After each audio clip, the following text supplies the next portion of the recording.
आज राम कथा का पावन चरित्र है। कल हमने सुना कि राम जी पुष्प वाटिका में पुष्प तोड़ने के लिए गए।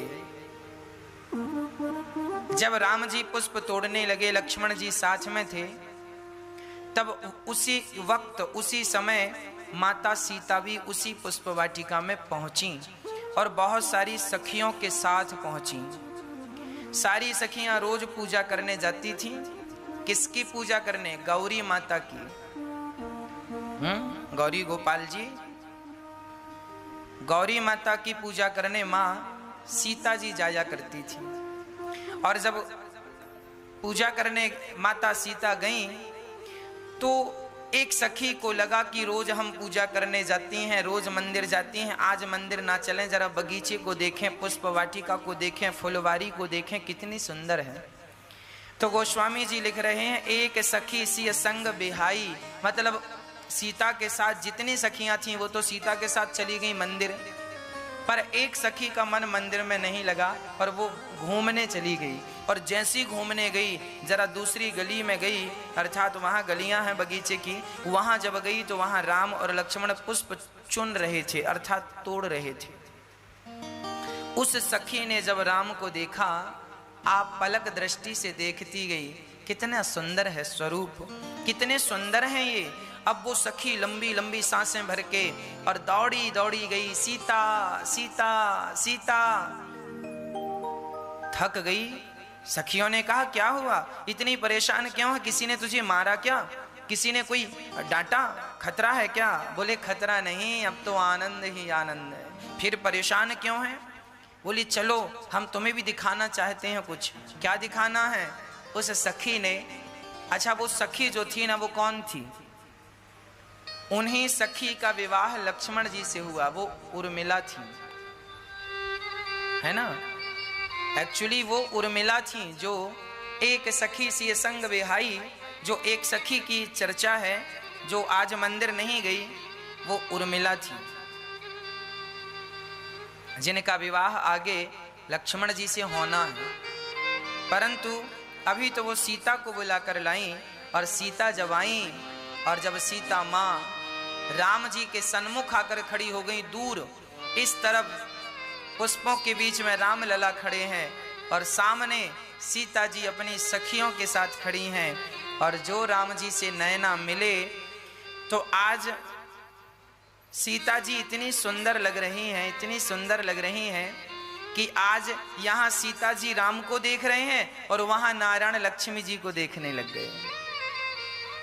आज माता लक्ष्मी भी अद्भुत लग रही हैं और आज नारायण लक्ष्मी जी को देख रहे हैं, और यहाँ सीता जी, राम जी सीता जी को देख रहे हैं। और राम जी देखते देखते लक्ष्मण जी से क्या कहते हैं, लक्ष्मण, आज तक मैंने कभी किसी स्त्री को ऐसे नहीं देखा। तो लक्ष्मण जी बोले, फिर जब देखा नहीं तो देख क्यों रहे हो? कौन कह रहा है? आंखें बंद क्यों नहीं कर लेते? तो लक्ष्मण जी से राम जी ने कहा, मैं क्या करूं, आंखें बंद करना चाहता हूं पर आंखों की पलक झपकती ही नहीं है। राम जी भी मोहित हो गए। राम जी माता सीता को देखकर मोहित हो गए, और श्री जानकी माँ, जानकी जी आज राम लला को देख रही हैं। भगवान श्री राम को देखते देखते माता सीता की आंखों की प्यास बुझती ही नहीं है। अब जब दोनों के नेत्र मिले, राम जी सीता को आपलक दृष्टि से बिना पलक झपकाए, गोस्वामी जी लिख रहे हैं कि भय बिलोचन चारु अचंचल और मनहु सकुच निमि तजे दिगंचल। अर्थात राजा, हमारी जो पलक झपकती है ना, तो बड़े विद्वान कहते हैं कि राजा निमि हमारे पलकों में आकर बैठे हैं, और वह राजा निमि जो है राम जी के पूर्वज हैं। तो राजा निमि के कारण हमारी पलक झपकती है। तो राजा निमि ने सोचा कि ये तो हमारे ही पुत्र के पुत्र के पुत्र के पुत्र के पुत्र के राम है। तो राजा निमि को लगा कि बेटा बहू एक दूसरे को देख रहे हैं तो हम बढ़ऊ का क्या काम। तो राजा निमि पलकों से निकल कर चले गए। मतलब जितनी देर राम जी सिया को और सिया जी राम को देखते रहे तो पलक भी झपकने का नाम नहीं ले रही। आप पलक दृष्टि से राम सीता को और सीता जी श्री राम को देखकर एक दूसरे को देख करके आनंद को प्राप्त हो रहे हैं, आनंद की ओर बढ़ रहे हैं। एक दूसरे की यहां सीता जी सराहना करने लगी। सखी तुमने देखा ये कितने सुंदर हैं। तो एक सखी ने कहा सीता यहाँ तो दो सुंदर हैं, एक गोरा वाला सुंदर है, एक सांवला वाला भी कम सुंदर नहीं है और गोरा वाला भी कम सुंदर नहीं है, दोनों ही सुंदर हैं। तुझे बता तुझे कौन सा पसंद आ रहा है, तुझे कौन सी सुंदरता ज्यादा अच्छी लग रही है। तो राम सिया जी कहती हैं सुनो छोटे वाले जो है ना बहुत सुंदर हैं, पर ये जो बड़े वाले हैं ना ये तो बहुत बहुत सुंदर हैं, हम तो उन्हें ही देख रहे हैं। अच्छा तो एक सखी सीता जी से कहती हैं अच्छा तो क्या तुम इनसे विवाह करना चाहोगी। सीता जी सकुचा गई, कुछ बोला नहीं। सकुचा इसलिए गई कि ये कह दें कि विवाह करना चाहती हैं पर पिता की प्रतिज्ञा है, धनुष टूटेगा तो विवाह होगा, नहीं टूटेगा तो नहीं होगा। तो सिया जी ने सकुचा करके अपने आपको समझा लिया, कुछ उत्तर नहीं दिया इस प्रश्न का। और एक सखी दूसरी सखी से बात करने लगी और सिया जी तो आप पलक दृष्टि से सीता राम जी को देखने लगी। इसके बाद भगवान की सुंदरता का वर्णन गोस्वामी जी कर रहे हैं। मोर पंख सिर सोहतनी के गुच्छ बीच बिच कुसुम कले के। राम जी कैसे लग रहे हैं। राम जी की आंखें मोटी मोटी सिया जी देख रही हैं, उनके गाल बड़े सुंदर हैं, अधर बड़े सुंदर सुंदर गुलाबी गुलाबी अधर हैं, उनके कान बड़े सुंदर हैं, घुंघराले से बाल हैं और मोर पंख लगा हुआ है मुकुट पर। और साथ ही जानते हैं राम जी के माथे पर तिलक लगा हुआ है और सामने पुष्प वाटिका में जो पुष्प के गुच्छे हैं वह गुच्छे जाकर के राम जी के हृदय तक पहुंचे। हवा का झोंका आता है तो वो गुच्छे जाके छाती से चिपक जाते हैं। मानो अद्भुत सुंदरता का वर्णन गोस्वामी जी यहाँ कर रहे हैं। और यही सुंदरता माता सीता की है। रामचरितमानस में लिखा है, गोस्वामी जी लिख रहे हैं कि माता सीता की सुंदरता की उपमा हम किससे दें। कवियों ने तो सारी उपमाएं दे देकर झूठी कर दी हैं, है ना। यदि ये कहा जाए कि सिया जी अब बताओ इस दुनिया में कौन सी चीज इतनी सुंदर है जो सीता जी की सुंदरता से मैच कर जाए। कोई कहे कि चांद जैसी सुंदर है, अरे चांद राम राम राम राम राम, चांद तो काला है, धब्बा है, चांद भी इतने सुंदर नहीं है। अरे माता सीता का मुख जितना सुंदर है उस सुंदरता में तो वैसे करोड़ों चांद कुर्बान हो जाएं, करोड़ों चांद फीके पड़े माता सीता के सामने। इसीलिए गोस्वामी जी ने कहा मेरे पास शब्द नहीं है उपमा देने के लिए कि मैं माता सीता की सुंदरता किस प्रकार से दूं। भगवान बड़े प्रेम से माता सीता को देखकर मुस्कुरा रहे हैं, सिया जी मुस्कुरा रही हैं और बड़े प्रेम से लक्ष्मण जी अब राम जी से कह रहे हैं प्रभु देखते ही रहोगे, गुरु जी के पुष्प नहीं देने, गुरु जी लेट हो जाएंगे पूजा में। अब राम जी का ध्यान भंग हुआ, वहां सीता जी सकुचा गई, चलना नहीं है तुम्हें, धनुष यज्ञ में भी तो जाना है तैयार होकर। वहां सीता राम एक दूसरे को देखकर राम जी अपने लक्ष्मण के साथ चल पड़े और सिया जी वहां सखियों के साथ चल पड़ी। और जब सिया जी गई तो सिया जी चली तो गई पर मन राम जी की तरफ है। अब सिया जी जा रही हैं, सिया जी ने अपनी सखियों से कहा जरा हमारे दोनों हाथ पकड़ लो और हमें तुम लेकर चलो, हम आंख बंद करके जाना चाहती हैं। क्यों आंख खोलना क्यों नहीं चाहती? बोले अभी अभी राम जी को देखा है ना, आंख खोलेंगी तो हो सकता वो आंखों से निकल जाएं, तो आंखें बंद कर लें, किवाड़ बंद कर लें, अभी अभी तो बसाया है, अब किवाड़ बंद कर लेंगे तो वह बाहर जाएगा नहीं। तो तुरंत सिया जी ने अपने नेत्रों को बंद कर लिया और राम जी की वही बाकी झांकी हृदय में रख करके राम जी को निहार रही है माता सीता, निहार रही है आंखें बंद करके, उन्हीं राम का पावन चिंतन, उन्हीं राम का पावन दर्शन कर रही हैं। और दर्शन करते करते जब वो पहुंची गौरी माँ के पास, माँ पार्वती के मंदिर में जब पहुंची तो माँ से कहती हैं, माँ आप तो सब जानती हैं, आप मुझे एक छोटा सा वरदान दीजिए।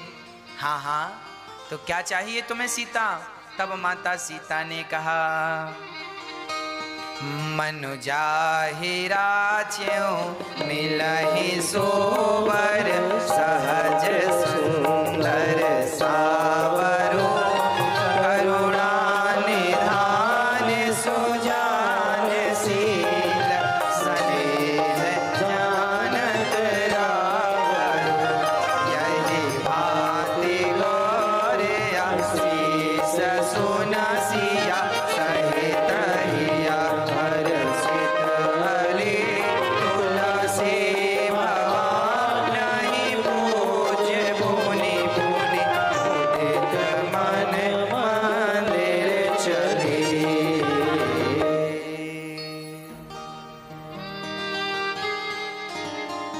मन जाहिरा च्यों मिलहि सोबर। हे माँ, माता सीता कह रही हैं कि पिताजी ने जो प्रतिज्ञा की है ना, हमें उनकी प्रतिज्ञा के अनुसार नहीं चाहिए, तो फिर कैसा चाहिए? मन जाहिरा च्यों, जिनको अभी मन ने चाहा है, जो अभी अभी हमारे मन में बसे हैं, वो मन जाहिरा च्यों मिलहि सोवर, ये हमें वर के रूप में मिल जाएं और हम इनकी बधू हो जाएं।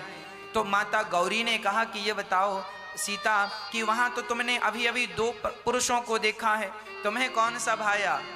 तो बोले, मन जाहिरा च्यों मिलहि सोवर, सहज सुंदर सांवरो, गोरा वाला नहीं, सांवरो, हमें सांवला वाला चाहिए। राम जी कैसे हैं? सांवले हैं। राम जी सांवले हैं, लक्ष्मण जी गोरे हैं, भारत जी सांवले हैं और शत्रुघ्न जी गोरे हैं। एक सांवले एक गोरे, एक सांवले एक गोरे। अब जब बार बार माता गौरी से कहने लगी कि माँ आप हमें इन्हीं को पति रूप में प्रदान कीजिए, तो माता गौरी ने फिर कहा ठीक है तुम्हें यही मिलेगा। और माता गौरी ने अपने गले की माला निकाल कर सीता के गले में पहनाई, ये लो ये आशीर्वाद है, तुम्हारा मनोरथ सिद्ध होगा। जानी गौरे अनुकूल सिया, हिय हरस न जाय कहे, मंजुल मंगल मूल, वाम अंग फरकन लगे। वाम अंग, माता सीता के बायां अंग जो है वो फड़कने लगा। रामचरितमानस में लिखा है कि स्त्री का बायां अंग फड़कना शुभ माना जाता है। स्त्री का बायां अंग शुभ माना जाता है। बाईं आंख फड़कना, बायां कान फड़कना, अंग में कंधा पांव जो भी है मतलब बायां अंग, और पुरुषों के लिए दाहिना अंग शुभ माना गया है। स्त्री का बायां बाम अंग फड़कन लगे, ये लिखा है। माता सीता के वाम अंग फड़कने लगे, अर्थात एक शुभ संकेत मिल रहा है कि जो आपने कहा है वह सिद्ध होगा, वह होगा, चिंता ना कीजिए। अब बड़ी प्रसन्नता से माता सीता चली गई, पर राम की छवि ना जाती नहीं है।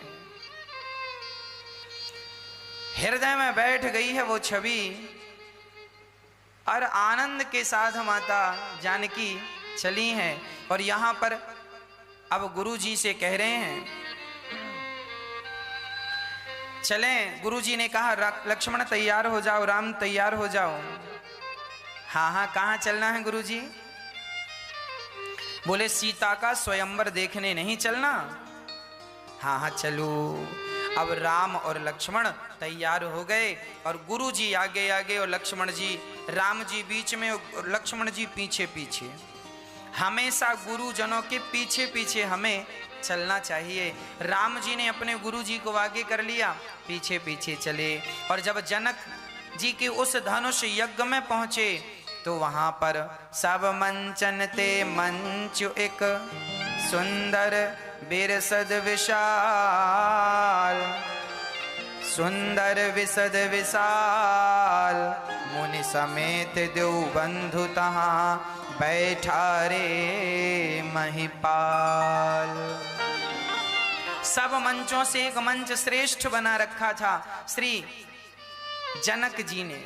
और वहां पर जब राम जी आए, लक्ष्मण जी आए, गुरु जी आए, तो गुरु जी को मध्य में बिठाया।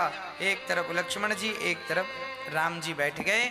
अब सब लोग बैठे हैं और वहां राजाओं की भीड़ लगी है, सारे राजा बैठे हैं। और सारे राजा जो थे ना, वो राम जी को देखने में देखते ही रह गए, किसी ने पलक नहीं झपकाई। राम जी इतने सुंदर हैं कि राम के दुश्मन भी यदि राम जी को देख लेना, आगे कथा आएगी कि जब राम जी ने, लक्ष्मण जी ने सूर्पनखा की नाक काटी तो खरदूषण आए और खरदूषण ने राम जी को देखा तो उन्होंने देखा कि देखो तो वैसे तो इन्होंने हमारी बहन की नाक काटी है, गुस्सा तो हमें बहुत है, पर ये इतने सुंदर हैं कि इन्हें मारने का मन नहीं कर रहा है। हाँ? बध लायक नहीं, ये बध के लायक नहीं है, ये इतने सुंदर है। मतलब भगवान का स्वरूप ऐसा था और स्वभाव ऐसा था कि भगवान के दुश्मन भी उनके स्वभाव और स्वरूप पर आसक्त हो जाते थे, मोहित हो जाते थे। अपनों की क्या हालत रही होगी जब दुश्मनों की ये हालत है। तो राम जी जब गए तो वहां जितने लोग थे सब गदगद हो गए। पर वहां एक बात और है कि राम जी, हजारों राजा बैठे हैं और राम जी सबको वैसे ही दिख रहे हैं जो जिस भाव से देख रहा है। कोई राम को देख करके भगवान का स्मरण करता है तो राम जी उन्हें भगवान के रूप में दिखते हैं। कोई भगवान को दुश्मन भाव से देखता है तो भगवान उनके सामने दुश्मन के रूप में दिखते, नरसिंह रूप में दिखते हैं, वो कांप जाता है ना। जाकी रही भावना जैसी, प्रभु मूरत देखूं तिन तैसी। अब कुछ राजा आए और आकर के राजाओं ने उपहास करना शुरू कर दिया। अरे जनक जी ने क्या किया, ये बच्चों का खेल थोड़ी है धनुष तोड़ना, इन बच्चों को बुला लिया, बताओ क्या ये धनुष तोड़ेंगे? क्या हम मर गए हैं? हाँ, हम इतने पहलवान हैं, रोज जिम जाते हैं। हाँ, ऐसी थोड़ी अपनी बॉडी बना रखी है। और ये देखो इन बच्चों को बुलाए, क्या ये धनुष तोड़ेंगे? एक राजा ने कहा सुनो, हो सकता है ये धनुष तोड़ दें। दूसरे ने कहा तुम्हारा दिमाग खराब हो गया, जो लोग आपसे जलते हैं ना वो आपको देख के आपके विपरीत ही बात करेंगे, उनको जलना ही है। राम जी से भी जलने वाले लोग थे। अब वो आपस में बात कर रहे हैं। एक बोला नहीं, ये मुझे लग रहा विश्वास है कि ये तोड़ देंगे। दूसरे ने कहा ना, जरा हमारी बारी तो आने दो। हाँ, हमारी बारी के पहले यदि उठा लें तो बात अलग है, हमारा तो मौका ही नहीं आया। चलो, अभी ये सारी चर्चाएं चल ही रही थी कि उसी समय रंग भूमि सिया, रंग भूमि जब सिय पगुधारी, देखि रूप मोहे नर नारी। उसी समय सखियों के साथ ढोल नगाड़े शंख बजाते हुए अपनी सखियों के साथ माता सीता आती हैं। और जब माता सीता आई तो यहां लिखा है रूप देखि मोहे नर नारी, जबकि रामचरितमानस में एक चौपाई और है कि नारी न मोह नारी के रूपा। एक नारी ऐसी होती है, नारियां कभी नारियों को देखकर मोहित नहीं होती। स्त्रियों को कितनी भी सुंदर स्त्री दिख जाए वो अपने को ही सबसे सुंदर समझती है। उसे लगता है कि दुनिया की सबसे सुंदर स्त्री मैं ही हूं, वो दूसरे को कोई महत्व थोड़ी देती है। उसके सामने अप्सरा आ जाए वो महत्व नहीं देगी। तू क्या जानती है, मैं सब जानती हूं। तू क्या दिखती है, मैं तेरे से अच्छी दिखती हूं। नारी नारी के रूप को देखकर कभी मोहित नहीं होती, पर यहां लिखा है देखी रूप मोहे नर नारी। आज सीता माता को देखकर केवल पुरुष नहीं नारियां भी मोहित हो गईं। अब प्रश्न ये खड़ा हुआ कि नारियां तो नारियों को देखकर मोहित नहीं होती, यही बात रामचरितमानस में लिखी है, नारी ना मोह नारी के रूपा। फिर यहाँ ये क्यों लिखा है कि नारी को देखकर अर्थात सीता को देखकर नारियां भी मोहित हो गईं? तो जरा समझो, ये जो नारी है मतलब सीता, ये कोई सामान्य नारी नहीं है, ये जगत जननी है, जगत की माता है, सबकी माता है। और आज सामान्य स्त्रियों को देखकर भले स्त्रियां मोहित ना हो, पर यह तो जगत जननी है, इनको देखकर तो सब मोहित हो ही जाएंगे। इसमें कोई आश्चर्य नहीं है, क्योंकि इनकी तुलना सामान्य स्त्रियों से नहीं की जा सकती। ये जगत जननी है, साक्षात महालक्ष्मी है, साक्षात भगवान की अर्धांगिनी है, इसलिए इनको देखकर मोहित होना स्वाभाविक है, कोई बड़ी बात नहीं। इसीलिए यहाँ सीता माँ को देखकर सब मोहित हो गए। अच्छा देखिए, पहले की लड़की जब विवाह होता था तो मंच में कितनी शालीनता और शांति से आती थी, और आज की लड़कियां जब मंडप में जाती हैं अपनी शादी के लिए, जयमाला के लिए, शांति से आया ही नहीं जा रहा है उनको। आज की लड़की तो नाचती नाचती आती है, हल्ला मचाती आती है, मैं आ गई मैं आ गई मैं आ गई। सीता जी इतनी शांति से शालीनता से आ रही हैं, सब देखते के देखते रह गए। क्या सुंदरता है और क्या स्वभाव है, क्या चाल और चलन है, कैसे धीरे धीरे एक एक कदम आहिस्ता आहिस्ता सीता माता आगे की ओर रख रही हैं, और सब टुकुर टुकुर सीता माता को देखते जा रहे हैं। हाँ, आज की तरह नहीं कि अब नाचती कूदती चली आए।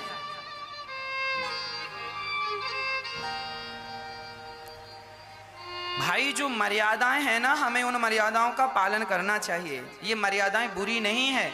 लड़की का प्रवेश जब मंडप में हो तो शांति से हो। अब उनको लगता है कि हम नाच नाच के जाएंगे हमें अच्छा कहेगा आदमी, अरे तुम्हें अच्छा कोई नहीं कहेगा, ये बहुत फीका लगता है। एक बार मैं किसी की शादी में गया, किसी ने बुलाया महाराज जी बेटी का विवाह है, आप आ जाना। हमने कहा जरूर आएंगे। जब हम गए तो उसी समय हम गए और बाजे बाजे बज रहे थे। हमको लगा कोई बड़े संत आ रहे होंगे, बाजा बाजा बज रहा होगा। पलट कर देखा तो वो दुल्हन नाचती आ रही। हमने कहा ये शादी करने जा रही है कि नाचने जा रही है?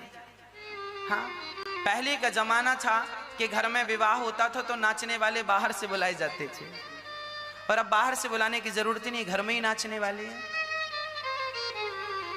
लड़की नाच नाच के जा रही है। पहले की लड़की रोती थी, आज की लड़की को आंसू ही नहीं आते। देखो ऐसा है कि जब मैं किसी की शादी में जाता हूं ना, तो उस समय मुझे भी देख के ऐसा लगता है कि ये बहुत फीका लग रहा है। अरे तुम्हारे पिता खड़े हैं, तुम्हारे दादा खड़े हैं, होने वाले तुम्हारे ससुर खड़े हैं, होने वाले तुम्हारे जेठ खड़े हैं, एक मर्यादाएं तो होती हैं कि नहीं? शर्म नाम की भी कोई चीज है। स्त्री का सबसे बड़ा आभूषण लज्जा है। ये हम नहीं कह रहे हैं, शास्त्रों में लिखा है, जिस स्त्री के अंदर लज्जा नहीं है वह स्त्री लज्जा के बिना फिर क्या निर्लज्ज कहा जाएगा? लज्जा ही नहीं है। तुम्हारे होने वाले ससुर हैं, चलो तुम्हारा अपना फ्रेंड सर्कल हो तो बात समझ में भी आती है, पर तुम वहां मंच में जा रही हो नाचते, तुम्हारे होने वाला ससुर खड़ा है, तुम्हारा जेठ खड़ा है ना, जमाना समाज खड़ा है ना। ये नाचना कूदना ठीक है। अरे कोई भगवान के लिए नाचे, पांव में घुंघरू बांध के मीरा की तरह, तो नाचना भी शोभा देता है। नाचना बुरा नहीं है, नाच बिल्कुल बुरा नहीं है, पर जब वह नृत्य भगवान से जुड़ता है तो मीराबाई ने घुंघरू बांध के नृत्य किया, नरसिंह मेहता जी नाचते थे, भगवान शंकर जी नाचते हैं, नटराज हैं, नाचते हैं, भगवान श्री कृष्ण रास रचाते हैं, नाचते हैं, गोपियां नाचती हैं। नाचना बुरा नहीं है, मैं नृत्य का विरोध नहीं कर रहा हूं, मैं उस मर्यादाओं के पालन की बात कर रहा हूं। हर लड़की को अपनी इस मर्यादा का पालन, तुम जितने शांत चित्त से जाओगी, मुस्कुराहट के साथ, स्माइल के साथ, वह तुम्हारा श्रृंगार है। और ये बात मैंने अपने बाप दादों से सुनी है, बुजुर्गों से सुनी है कि नारी का श्रृंगार उसका लज्जा है। जिस नारी के अंदर लज्जा ना हो, आज आप देख लीजिए, लज्जा की बड़ी कमी है।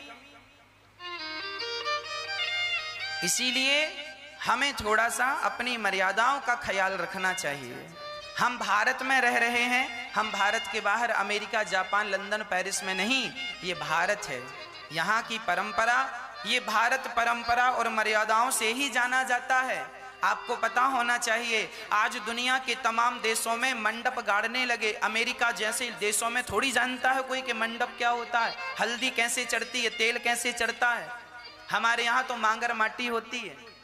मांगर माटी क्या होती है अमेरिका में जाके कहो, जानती नहीं, उनसे बोलना ही नहीं आता।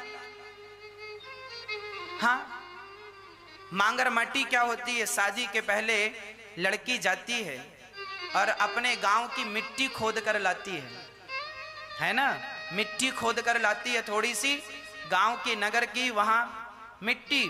राम जी भी अयोध्या से गए थे तो मिट्टी लेकर गए थे, उसे मांगर माटी बोलते हैं। मिट्टी लेकर आती है लड़की और उसी मिट्टी से वहां मंडप के नीचे छोटा सा चूल्हा बनाया जाता है ना। ये सगुन माने गए हैं, ये परंपराएं हैं। हल्दी चढ़ना, तेल चढ़ना, अब मंडप जो बनता है, सुंदर सा मंडप होना, ये सब परंपराएं हैं। इस परंपराओं को आज लोग अपनाने लगे हैं, शालीनता को अपना रहे हैं, और आप हुड़दंग की ओर बढ़ रहे हैं, है ना। भारत की शालीनता आज हुड़दंग बनती जा रही है। एक बार कथा में कुछ लोग नाच रहे थे तो कुछ लोगों ने कहा, महाराज जी बताइए, कथा में नाच रहे हैं। हमने कहा, भैया ये कथा में नहीं नाच रहे हैं, ये भगवान के लिए नाच रहे हैं। भगवान से प्रेम है, इसीलिए इनको कोई कथक नहीं आता, इन्होंने कोई सीखा नहीं है नाचना कूदना। ये तो प्रेम से भगवान के लिए झूमते हैं, भगवान के लिए हंसते हैं और भगवान के लिए रोते हैं। यहाँ तो प्रेम का पाठ पढ़ाया जाता है, भगवान के लिए हंसना है, भगवान के लिए रोना है, भगवान के लिए। मीराबाई ने नाच कर रिझाया है तो हम भी नाच कर रिझाते हैं। पर विवाह में औरों का नाचना तो शोभा देता है, बारातियों का नाचना तो शोभा देता है, दुल्हन का नाचना अशोभनीय है। और हमें मर्यादाओं का बहुत पालन करना चाहिए। एक बात बताओ ये क्या है? क्या है ये? पेन, कलम आपको दिख रहा है? दिख रहा अब बताओ, इसमें अब हमने इसको खोल दिया, अब क्या दिख रहा है ना। अब इसका ये हिस्सा भी दिख रहा है जहां से लिखा जाता है। अब हमने इसको ढक्कन से ढक दिया, ये देखो अब नहीं दिख रहा है ना, नहीं दिख रहा है ना। अब आप बताओ, हमने आपको खोल के दिखाया तभी तो आपने देखा, हमने खोल के दिखाया ही नहीं होता तो आप कैसे देखते, है ना। अब हम ही खोल खोल के दिखाएं और सामने वाले से कहें कि तुम अपनी सोच बदलो, तो ये कहां तक सही है? हाँ, आजकल बहुत सारी आज युवा पीढ़ी जो है, आज हम किसी बहन से कहें कि बहन कपड़े पूरे पहन लिया करो, अरे महाराज जी अपनी सोच बदलो, आप अपनी सोच बदलो। अच्छा ठीक है, हम अपनी सोच बदल लें, तो आप ही जरा अपनी सोच बदलो। अभी हमने इसको खोला, अब आप मत देखो, मत देखो, इससे क्या पॉसिबल है? आप ही खोल खोल के दिखाएंगे तो देखने वाले का जा क्या रहा है। इसीलिए कहा करता हूं कि मर्यादा में रहना सब प्रकार से सही है। अमर्यादित ये हिंदुस्तान है। अब लड़कियां ये कहें कि महाराज जी आप अपनी सोच बदलो, हाँ हमने सोच बदली, हम नहीं देखेंगे, पर हम नहीं देखेंगे ना, जमाने को तो आप नहीं सिखा सकते ना, समझा सकते। इसीलिए आप अपना, पानी बरस रहा है, तुम बारिश को तो नहीं रोक सकते, पर छतरी लगाकर अपना बचाव कर सकते हो। आज समझदारी यही है कि शरीर में कपड़े ऐसे पहने जाएं जो मर्यादित हो। हाँ, जिस कपड़े को पिता भी अच्छे से देख सके, भाई भी अच्छे से देख सके, रिश्तेदार भी देख सकें। ऐसा ना हो कि हम अश्लील होके खड़े हो जाएं और जो देखे वो भी लज्जित होकर सिर झुका के खड़ा हो जाए। ऐसी मर्यादाएं, ठीक, ये भारत है। और फिर मर्जी देखो आपकी है, कपड़े आप खरीदते हैं, हमसे तो पैसा आप लेते नहीं है, मर्जी आपकी है। पैन हमारा है, हम चाहे ढक के रखें चाहे खोल के, हमें क्या फर्क पड़ता है। वस्तु आपकी है, आप सारे कपड़े पहन के रखो, शरीर को ढक के रखो या कपड़े ना पहनो, मर्जी आपकी है। पर जो मर्यादा है वो भारत की मर्यादा है, उसका आप सभी को, हम सभी को, ये हमारी जिम्मेदारी। ये देखो व्यास गद्दी है, व्यास पीठ है, यहाँ खड़े होकर मैं नाच भी तो सकता हूँ, पर मैं नहीं नाचता क्योंकि मुझे पता है कि ये मर्यादा के विरुद्ध है, ये मर्यादा के विरुद्ध है। मैं, ये व्यास गद्दी भगवान की गद्दी है, यहाँ बैठकर मैं केवल आपको सही उपदेश कर सकता हूँ, सही राह दिखा सकता हूँ। यहाँ बैठकर मैं किसी को गालियां नहीं दे सकता। सख्त हो जाता था तो हमारी बहन बेटियों को कोई गंदी नजर से ना देखे, इसलिए घूंघट परंपरा चली थी। ये त्रेता युग में नहीं थी, माता सीता को बहुत ज्यादा लंबा घूंघट नहीं था। उस परंपरा में तो बेटी ससुर और बेटी, ससुर और बहू तो पिता और पुत्री की तरह रहा करती थी, है ना। रामचरितमानस में सारी चीजें स्पष्ट होंगी, मैं आपको आगे स्पष्ट करूंगा। जब से देश गुलाम हुआ तब से हमारे हिंदू भाइयों ने अपनी बहन बेटियों को बचाने के लिए ये घूंघट परंपरा चालू की। फिर अंग्रेज चले गए, मुगल चले गए, पर चूंकि आदत हो गई तो वह परंपरा चली आई। अब कोई ये ना सोचे कि स्त्रियों को जबरदस्ती घूंघट ना, अब तो घूंघट डालने की विशेष जरूरत नहीं, अब तो देश गुलाम थोड़ी है। हाँ, घूंघट डालने की जरूरत नहीं है, पर शरीर को ढकने की जरूरत है, मर्यादा में रहने की जरूरत है, सब प्रकार से। हाँ,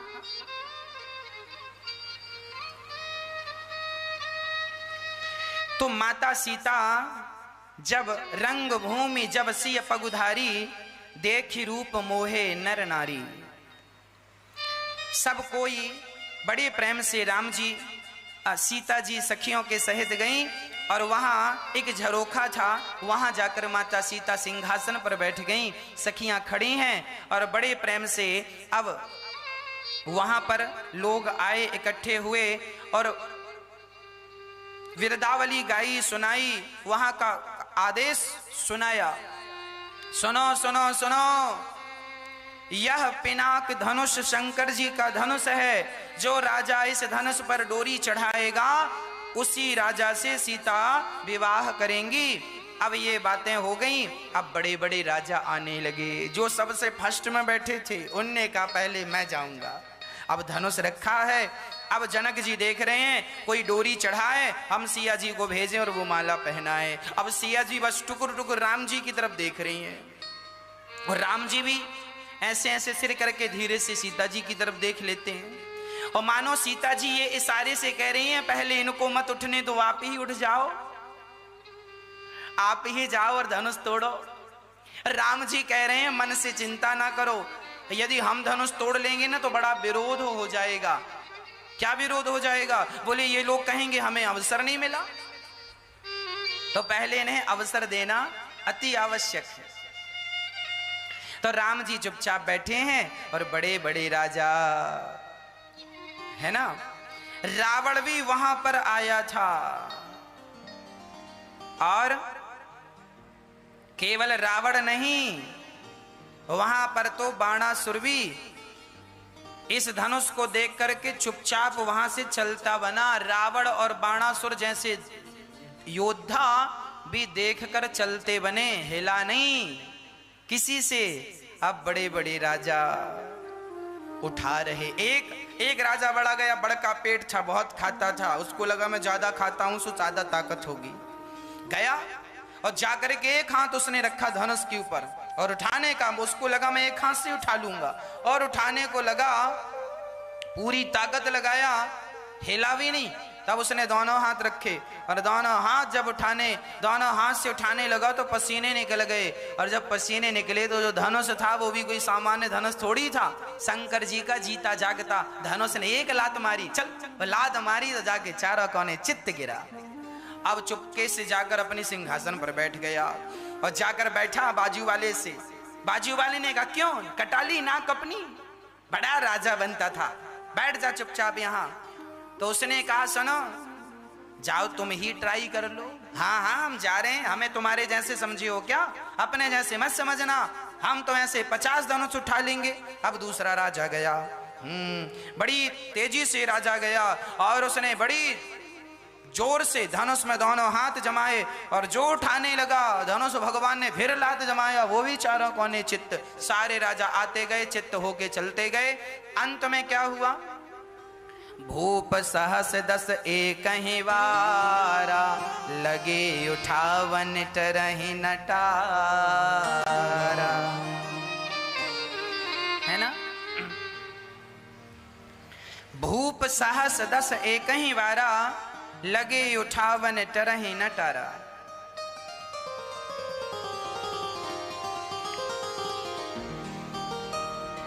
एक साथ 10,000 राजाओं ने एक ही वारा मतलब एक वार, सोमवार मंगलवार बुधवार गुरुवार, वार कितने होते हैं मैया जी, कितने वार होते हैं बताओ, 7 वार होते हैं ना। अब बताओ इन 7 वारों में सबसे बढ़िया वार कौन सा है, कौन सा वार बढ़िया है मैया जी बताओ, कौन सा, सोमवार मंगलवार। 7 वारों में श्रेष्ठ वार है परिवार, 8वां वार है परिवार। जिसका परिवार अच्छा है उसका सोमवार भी अच्छा, मंगलवार भी अच्छा, बुधवार भी अच्छा, गुरुवार भी अच्छा, शुक्रवार भी अच्छा, शनिवार भी अच्छा। और जिसका परिवार ही अच्छा नहीं है तो क्या सोमवार क्या मंगलवार क्या बुधवार, 7 वारों को अच्छा बनाना हो तो अपने परिवार को अच्छा बनाइए। एक ही वारा एक ही दिन 10,000 राजाओं ने उठाने का प्रयास किया, जब धनुष नहीं उठा, दीप दीप के भूपति नाना, आए सुनी हम जो पुण्य ठाना।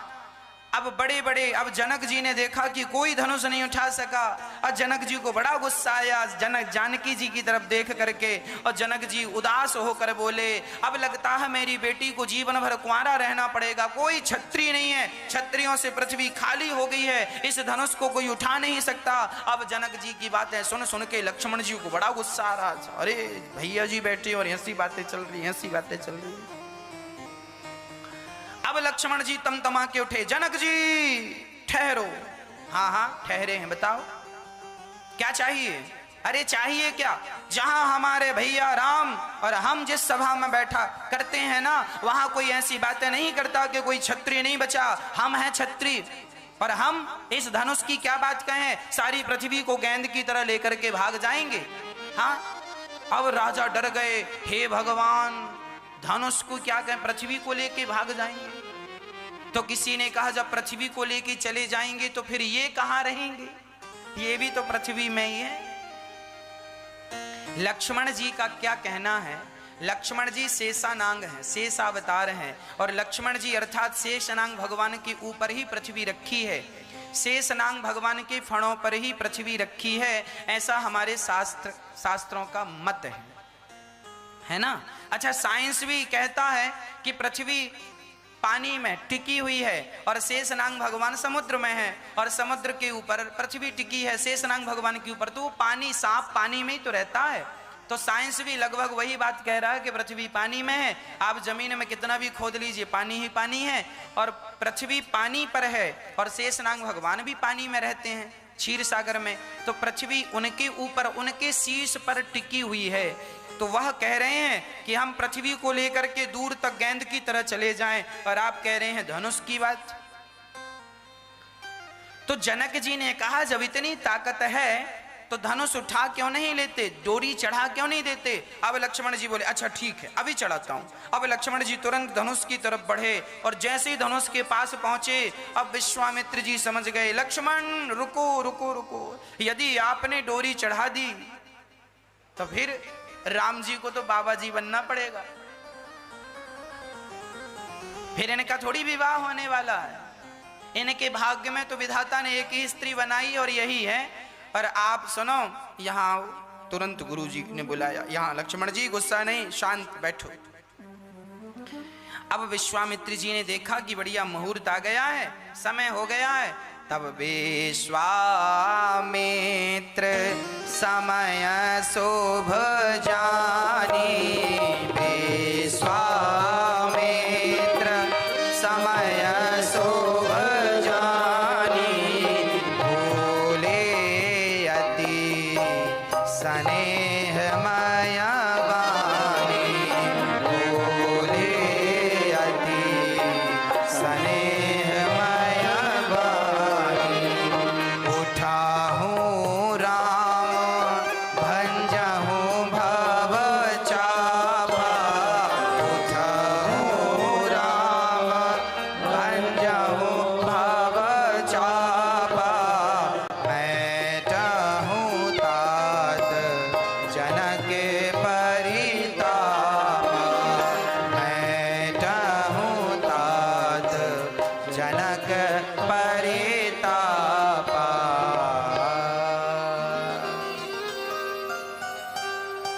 अब गुरु जी ने कहा राम उठो। राम जी उठे, हाँ गुरु जी आज्ञा, जाओ धनुष को ठिकाने लगाओ।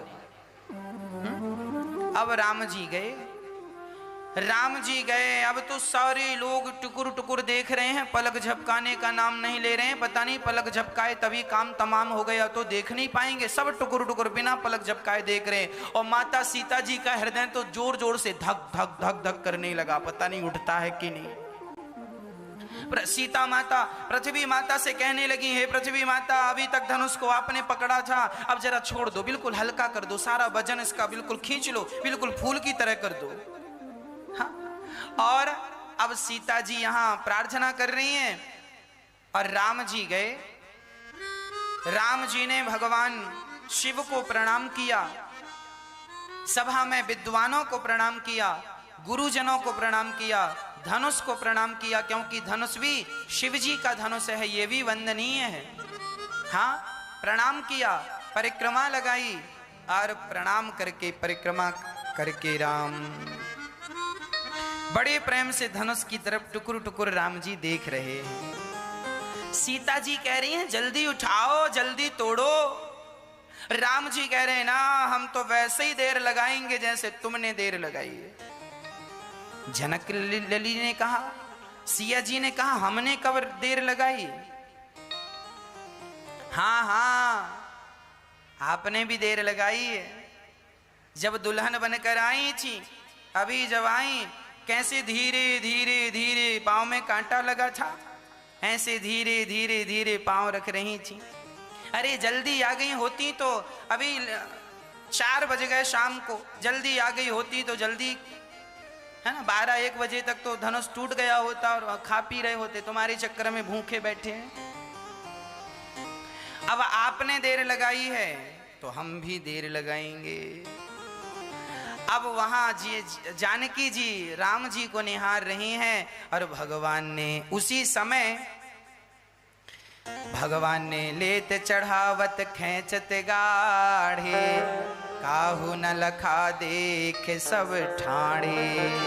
राम जी ने धनुष को एक हाथ से उठाया और उठाकर डोरी चढ़ाने लगे। उसी समय ते ही क्षण राम मध्य धनु तूरा। वहां राम जी धनुष को उठाए, डोरी चढ़ाए। उसी समय गोस्वामी जी कह रहे हैं कि लेत चढ़ावत खेचत गाढ़े, काहू न लखा देख सब ठाणे। लेत चढ़ावत खेचत गाढ़े, काहू न लखा देख सब ठाणे। ते धन राम मध्य धनु तोड़ा, हरे भुवन धुरि घूरे कठोरा। ते धन राम मध्य धनु तोड़ा, हरे भुवन धुनि घूरे कठोरा। उसी समय राम जी ने बीच से धनुष तोड़ा। जय जयकार होने लगी, देवता पुष्प बरसाने लगे, ढोल नगाड़े बजने लगे, शंख बजने लगे, जय जय राम की ध्वनि होने लगी।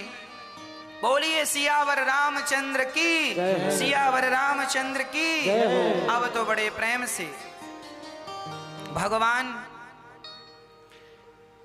राम जी धनुष तोड़कर जैसे ही धनुष को नीचे रखा, सारे वो लोग खड़े हो गए, राजा लोग। अरे इन्होंने धनुष तोड़ दिया पर हम विवाह नहीं होने देंगे।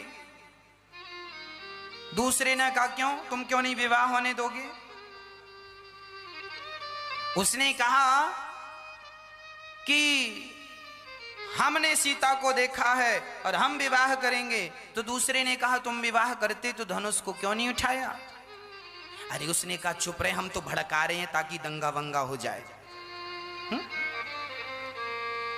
अब दूसरा जवाब देता। अब वो जोर जोर से कहने लगे चलो उठाओ अपनी अपनी तलवारें, युद्ध करना पड़ेगा। अब कुछ लोग चाहते हैं कि दंगा हो, कुछ लोग चाहते हैं कि झगड़ा हो। तो किसी ने कहा सुनो तुम ही आगे चलो तलवार लेके, तुम आगे चलो हम पीछे पीछे आ रहे हैं। उसने कहा वाह ऐसा कभी हुआ है? झगड़ा कराने वाले हमेशा पीछे रहा है, आगे तुम जाओ हम पीछे रहेंगे। झगड़ा कराने वाले हमेशा पीछे रहते हैं।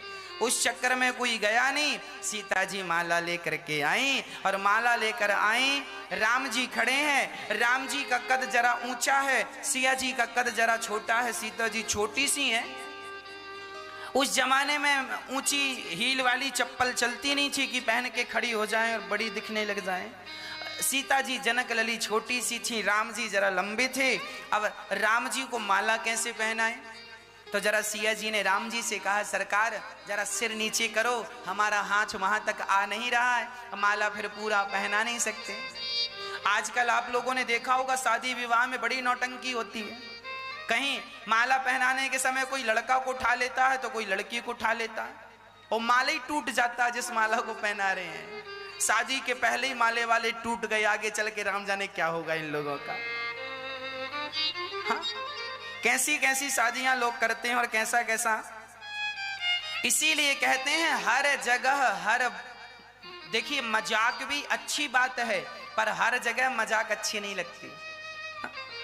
अब कोई मरा पड़ा और वहां कोई मजाक करने लग जाए, हद तो तब हो गई जब एक आदमी ने मरे हुए बाप के संग अर्थी ले जा रहा था और सेल्फी ले रहा था। हद तो तब हो गई। बाप को रखा कंधे पे, ले जा रहा अर्थी बाप की, और सेल्फी का इतना क्रेज कि मरे बाप के संग ही सेल्फी ले ली उसने। हाँ? तो हर जगह आपका ये जो ज्ञान है ना, जो उल्टी जगह चलता, ये हर जगह कामयाब नहीं है।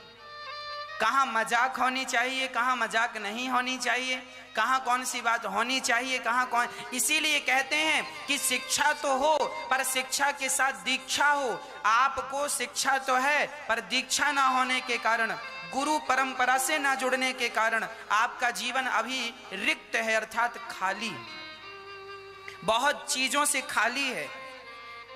अब शादी विवाह में लड़की को उठा लेना, दुल्हन को, अब लड़की माला पहनाने के समय कभी यहां हो जाती है कभी यहां हो जाती है ना। माला नहीं, अरे जब माला ही नहीं पहनना था तो शादी काहे कर रही हो। हाँ, ये शोभनीय नहीं है,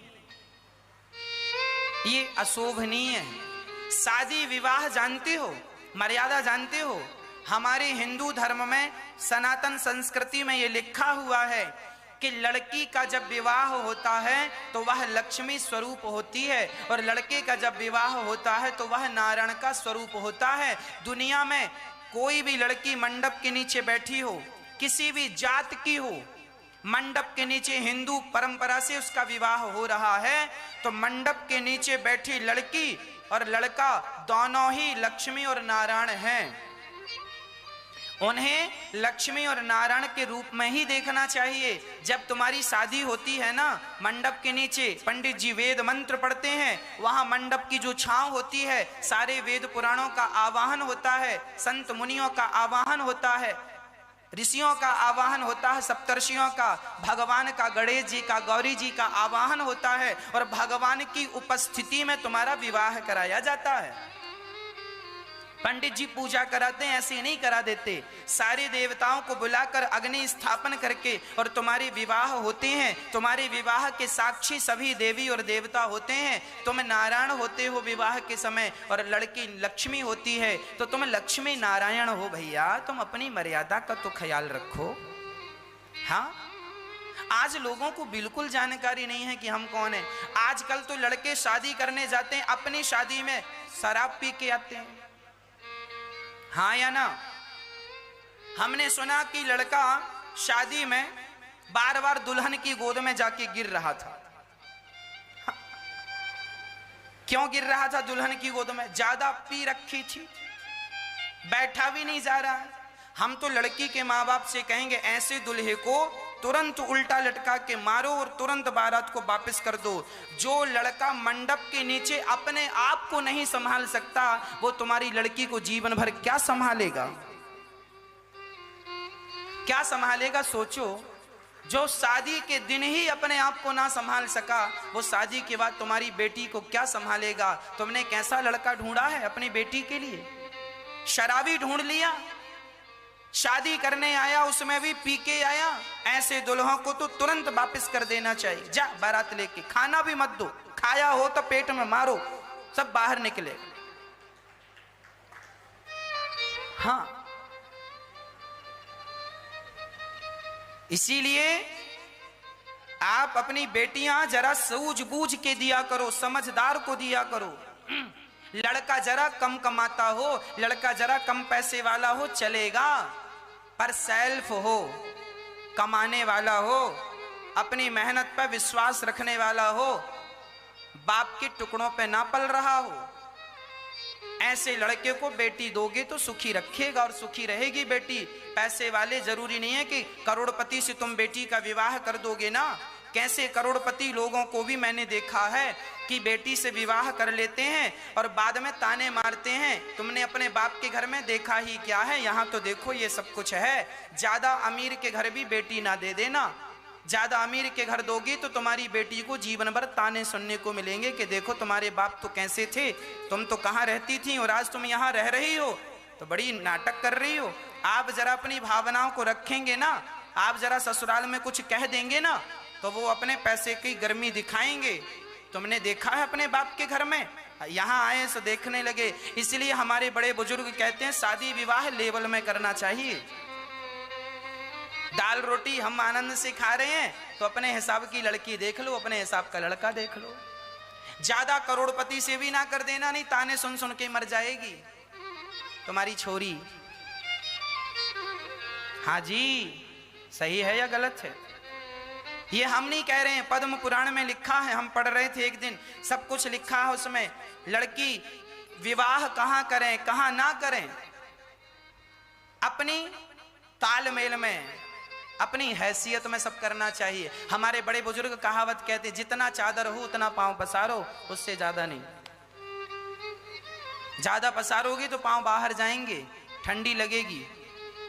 अपनी हैसियत, हम सबको अपनी हैसियत याद रखना चाहिए और हम सभी को अपनी हैसियत में ही रहना चाहिए। हैसियत से आगे जाएंगे परेशानी होगी। जो हमारी मर्यादाओं की, पाकिस्तान और हिंदुस्तान के बीच में एक बॉर्डर है, एक रेखा है, मर्यादा की रेखा। यदि हम भारत के उस पार चले गए तो पाकिस्तान की पुलिस पकड़ के जेल में बंद कर देगी। क्यों जेल में बंद कर दिया भाई हमें? अरे तुम मर्यादा पार करके आए हो, तुम्हारी हैसियत कैसे हुई यहां तक आने की? इसीलिए अपने अपने में रहो, अपने अपने में रहो, मर्यादा में रहो। कभी भी मर्यादा ना तोड़ना। मर्यादा तोड़ोगे हमेशा रोते रहोगे, दुखी रहोगे। अब तो राम जी कह रहे हैं सिया से ना ना ना सिर नहीं झुकेगा। अब राम जी कह रहे हैं, सिया जी कह रही हैं सिर झुका लो, सिया जी कह रही हैं सिर झुका लो, राम जी कह रहे हैं सिर तो झुकेगा नहीं, ये सिर है, ये छत्री का सिर है, किसी के सामने झुकता नहीं है। अब राम सीता जी बोली ये कोई युद्ध क्षेत्र थोड़ी है, सिर झुकाना ना झुकाना, ना ना ना ना। लक्ष्मण जी देख रहे थे सिया माता जी माला लिए खड़ी हैं, वो माला है और वो राम जी झुक नहीं रहे हैं। तो लक्ष्मण जी को एक युक्ति सूझी, लक्ष्मण जी दौड़े दौड़े गए और राम जी के चरणों में गिर पड़े। सरकार बधाई हो, पुष्प वाटिका में आपने ठीक देखा था, बधाई हो, आपका विवाह हो गया। और चरणों में गिर पड़े तो लक्ष्मण जी को उठाने के लिए सिया राम जी ने सिर झुकाया, सिया जी ने जल्दी से माला पहना दिया। बोलिए सियावर रामचंद्र की। अब राम जी का विवाह, अब जनक जी ने सुंदर सी पत्री लिखी और जनक जी ने अपने एक मंत्री को भेजा, जाओ दशरथ जी के यहाँ पाती लेकर के जाओ। और पाती लेकर के जनकपुर में गए। तो जनकपुर में जाते ही उन्होंने संदेशा दिया दरबार में, सरकार आपके बेटे राम जी ने सिया जी के लिए जो प्रतिज्ञा थी उसे पूरा किया है, धनुष तोड़ करके सिया ने माला पहना दिया है, अब विवाह की तैयारियां की जाएं।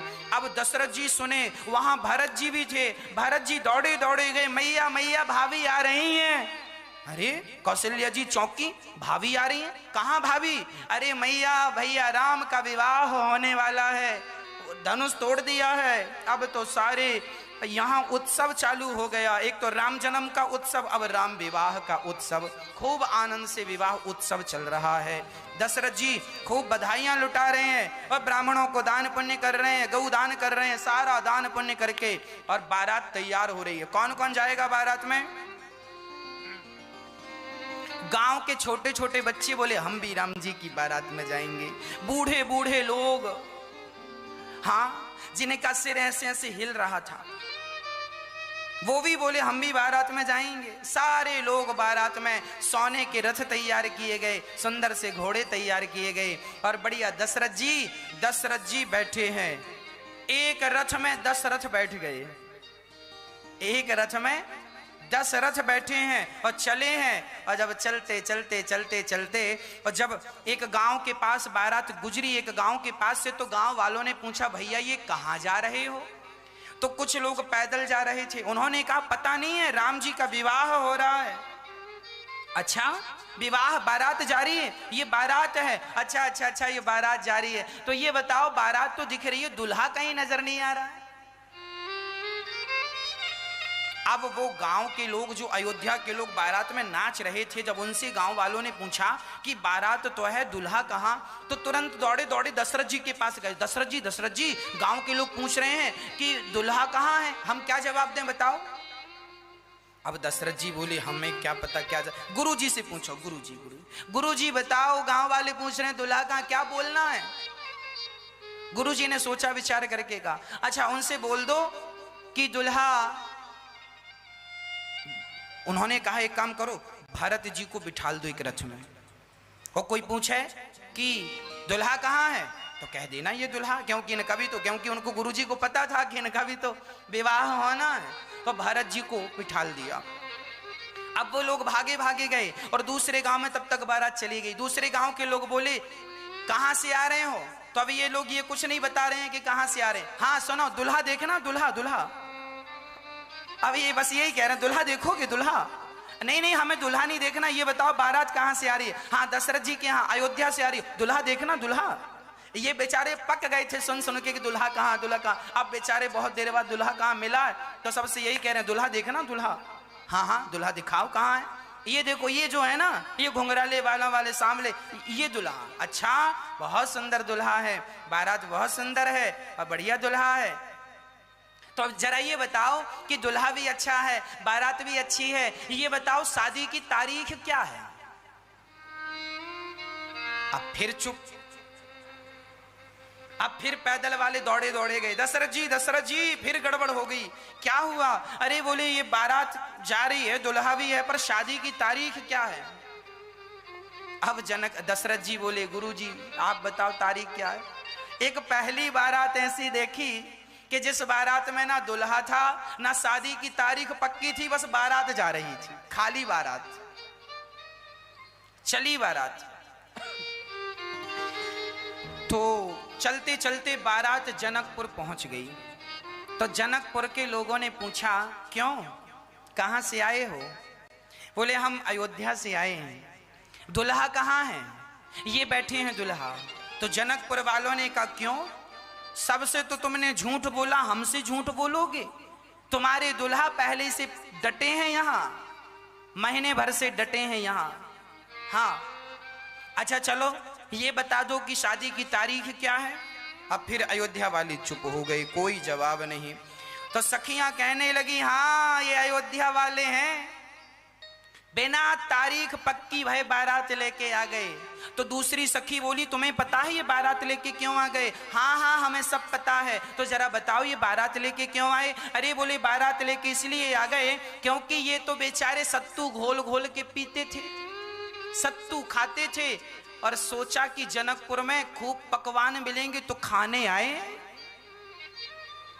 वहां तो सत्तू घोल घोल पीते थे, यहां शादी की तारीख पहले खाएंगे 56 भोग, तारीख पक्की होती रहेगी। हाँ तो अब जनकपुर की सखियां और अयोध्या के लोगों में ऐसी बातें प्यार भरी, शादी विवाह में कहते हैं ना गारी प्रोग्राम है, एक दूसरे को प्यार भरी मीठी मीठी गालियां दे रही हैं सखियां। और जब बारात चली, दशरथ जी से राम जी आकर भेंट किए, चरणों में गिर पड़े, गुरु वशिष्ठ जी से भेंट हुई, अपने मित्रों से भेंट हुई। और जब अभी तक तो जनक जी ने दो को देखा था, दो मतलब राम और लक्ष्मण को, जब दो को और देखा, जब दो को और देखा तो जनक जी दंग रह गए। हे भगवान, सारे हीरे मोती दशरथ जी के पास पहुंचे। तो दशरथ जी से जनक जी ने कहा सुनो सरकार, आपके भी 4 छोरा हैं और हमारी भी 4 छोरियां हैं। जनक जी की 4 बेटियां थीं, बड़ी तो जनक नंदिनी थी, काका ताऊ में सबके मिला के टोटल 4 थीं। तो ये चारों का विवाह कर दें। अब चारों दुल्हा बन गए। गुरु जी ने तिथि देखी, अगहन का महीना, शुक्ल पक्ष की पंचमी तिथि, बड़े प्रेम से विवाह की तैयारियां हैं। और जब बारात निकल कर आई तो 4 दुल्हा और चारों के सिर पर पगड़ी और मोर, और जब चारों चले तो चारों सुंदर थे, पर जो एक थे वह एक तो बड़े सुंदर थे। चारों दुल्हा में बड़े का कमाल सखियां, चारों दुल्हा में बड़े का कमाल सखियां। आज मिथिला